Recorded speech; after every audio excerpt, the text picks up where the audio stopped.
What's up, Taiwan? I'm Dennis Xie with news from here in Taiwan and around the world.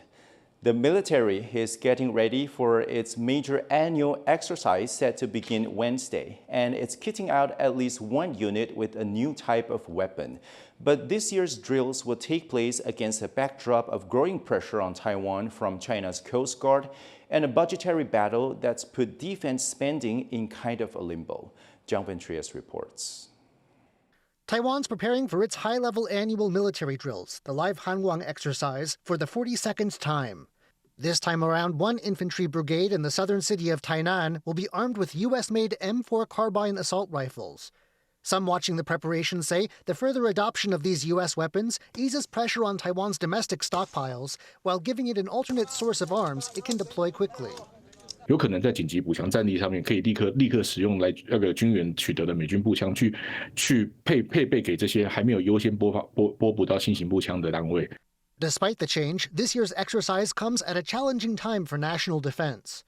China's Coast Guard says it's pushing its so-called law enforcement patrols off Taiwan's eastern waters, effectively saying that China will maneuver all around the island at will.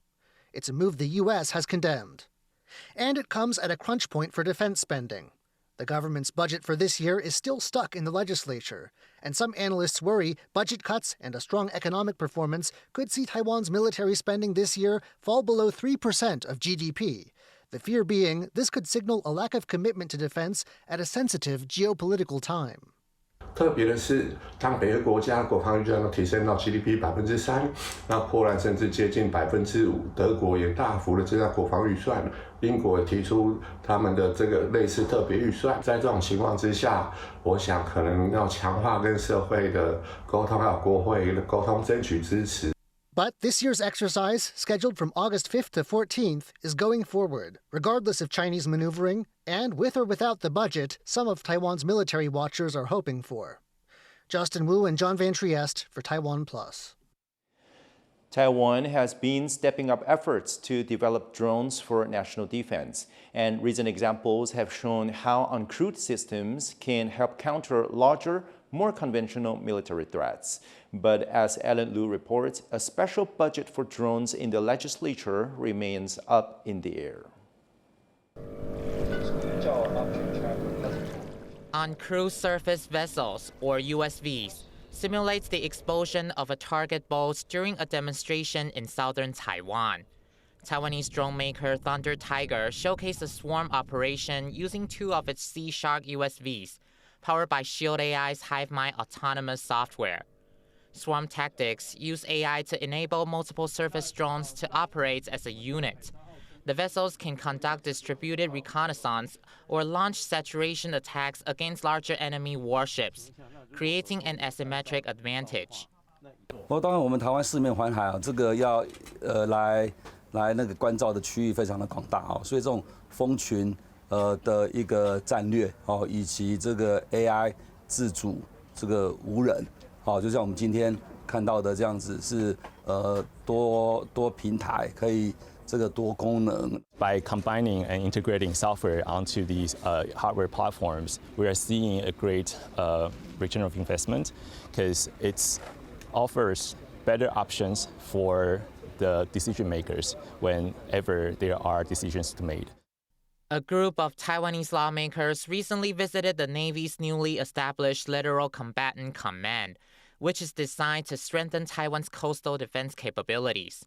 The new command also places an emphasis on integrating drones for surveillance and target acquisition. While both the government and private sector are investing heavily in drone technology, debate continues over how much Taiwan should spend on these systems. This has prompted President Lai Ching-te's call to greenlight a special budget of up to $6.5 billion to procure drones and USVs through the end of 2031. 规划筹购滨海监侦型、滨海攻击型无人机以及小型自杀无人艇。我要再次呼吁，立法院朝野各党团以国家安全为优先，支持行政院所提版本。 A California-based drone company says one of its USVs recently sailed inside the Philippines' exclusive economic zone and captured close-up footage of a Chinese guided missile destroyer. The incident highlights how a small drone boat costing a few $100,000 can get close to and potentially threaten a warship worth billions. Fu Huahong and Anna Lu for TaiwanPlus. Spain is reinforcing security at its North African border after one of Europe's biggest recent migrant surges. More than 50,000 people crossed into the Spanish enclave of Ceuta, a tiny territory on Morocco's northern coast. Dozens died by drowning or in crowd crushes, prompting mass returns. Lily Lamatina reports. More than 50,000 migrants rushed the border into Spain's North African enclave of Ceuta. At least 67 people died during the surge, with authorities saying some drowned while others were crushed trying to reach Spanish territory. Ceuta no ha logrado la normalidad, que no estamos en normalidad, que todavía en Ceuta hay varios miles de personas que deben ser retornadas y que todavía en Ceuta hay un clima, un ambiente anímico en la población de Ceuta marcado por la inquietud y por la preocupación. Many who made the crossing say they were driven by economic hardship. Among them is a 42-year-old Sudanese migrant who says he fled Sudan after war broke out, traveling through Libya, Algeria, and Morocco before finally reaching Spain. He says he decided to make the attempt after watching others cross over on social media. I prefer to die here than to go back step. Spanish authorities say more than 48,000 people have already been sent back to Morocco within 48 hours. On Saturday, crews also began installing a 500-meter floating sea barrier off Ceuta's coastline to deter further sea crossings. It comes as residents are calling for the government to step up border security. Creo que a partir de hoy lo lógico sería que nuestras fronteras estuviesen súper vigiladas. Si no es suficiente con la policía, con el ejército, con lo que sea. Lo que no puede ser es que estemos aquí tan tranquilos y que en una hora esto sea invadido por 60,000 personas. No puede ser. Spanish authorities blamed people smuggling networks for exploiting vulnerable migrants. Theories circulate online about who or what is behind the sudden surge. Across the border, Moroccan security forces stepped up patrols. As thousands of migrants return from Ceuta, their futures uncertain. Justin Wu and Lily Lamatina for TaiwanPlus. A French animal refuge is rescuing whatever animals it can from intense wildfires that have raged through parts of the country. As communities recover from the human tragedy, shelter workers say wildlife is also facing a catastrophe of its own. They warned that climate change could make this year's devastating blazes just a preview of what's to come. Zhang Ventrias reports.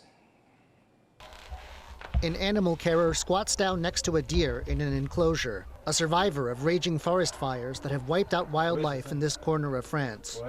In this region, the Gironde alone, 42,000 hectares are burned. As human evacuees start to go home, it's becoming clear at this shelter that the animals have nowhere to return. The workers at this shelter are stunned by the scale of death.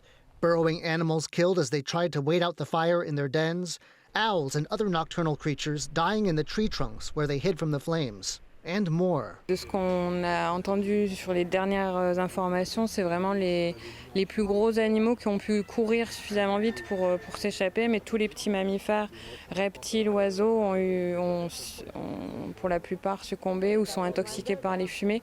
Donc voilà, on sait que c'est un gros impact et on voulait aider à notre niveau, mais c'est impressionnant. Oui.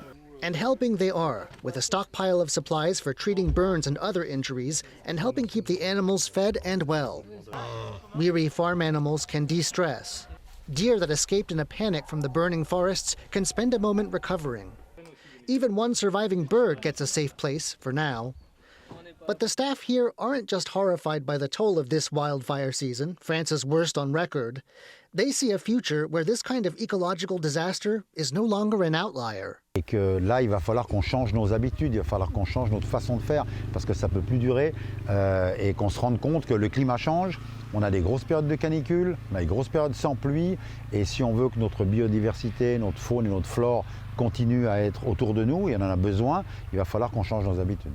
For now, the shelter is simply doing what it can, providing an island of refuge amid a violently charred landscape on a heating planet.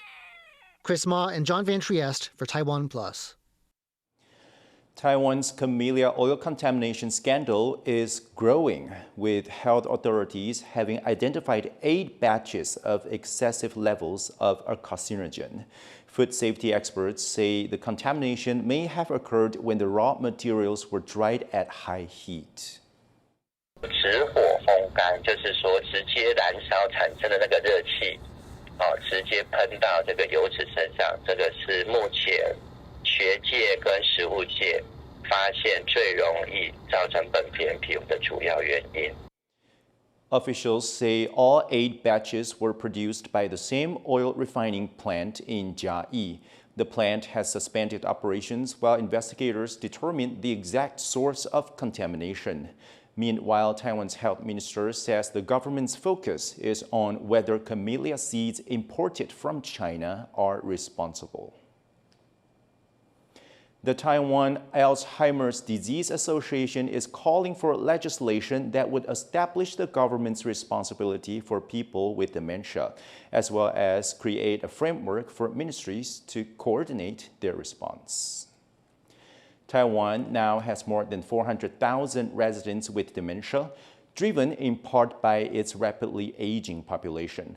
Lawmakers have made some progress towards new legislation to address the growing challenge. The efforts come as advances in dementia treatment drive the need for new regulations. As lawmakers debate the best path forward, advocacy groups say the time for a law is now. 政策纲领的看到的就是它没有按照时程在进行，那所以如果有法律的依据的时候，我们可以规范是每年要做哪些的事情。 More than a dozen versions of a dementia law have been proposed by lawmakers across party lines, while the cabinet is still weighing whether a dedicated law is needed. Taiwan's largest chip designer, MediaTek, is planning a major expansion into AI chips for data centers. The company says it has approved a $5 billion budget to support long-term growth, including its expansion into AI chips for data centers. MediaTek says its first custom AI chips will begin production in the 4th quarter as it looks to become a significant supplier of AI chips to hyperscalers. The move comes as MediaTek tries to reduce its reliance on orders for smartphones. MediaTek says mobile chip revenue fell 20% in the 2nd quarter from a year prior. At the 2026 Badminton Taipei Open, local fans rallied behind Taiwan's last hope in the women's singles, Huang Youxun, but she was defeated in the semifinals, saying she felt the pressure. 自己的主场还是想要把冠军留在台湾这样子，对，就是多少自己想要，有点太想要了。 Meanwhile, the semifinals of the mixed doubles featured an all-Taiwanese matchup.